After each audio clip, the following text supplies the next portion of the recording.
Čestitke na pobjedi protiv Mladosti su tu. Sada valja misliti o budućnosti, jer već večeras porečke će rukometašice snagu odmjeriti u Velikoj Gorici protiv igračice Azene. S obzirom da očekivanja i nisu bila neka velika i da smo se tek plasirali u ovoj bolji dio lige, prezadovoljni smo.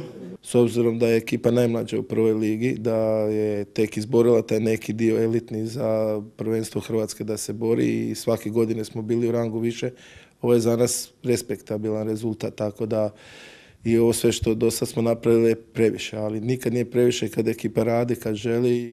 Rezultat je to višegodišnjeg treniranja. Današnja je utakmica važna. Iako su ostvarile cilj, odbojkašicama Poreča sada je želja produžiti opstanak u najprestižnijem hrvatskom razredu. U subotu je druga utakmica. Ukoliko rezultat bude 1:1, onda je treća i odlučujuća za finale kod njih u srijedu. S obzirom da kao srednjoškolke s 18 godina se bori za prvaka Hrvatskoj seniorskoj konkurenciji, to je nešto prestrašno i veliko za njih. Velika je to i za grad Poreč. Ovo je najveći uspjeh kojeg su ikada u povijesti ostvarile rukometašice ovoga grada. Na tome im se zahvalio i porečki gradonačelnik koji im je danas i obećao pomoći. Vjerujem da mogu još i više jer su stvarno kvalitetna, jedna prava ekipa, prava klapa. Očekujem dobar rezultat sada u Velikoj Gorici i nadam se možda čak i finalu sa Rijekom.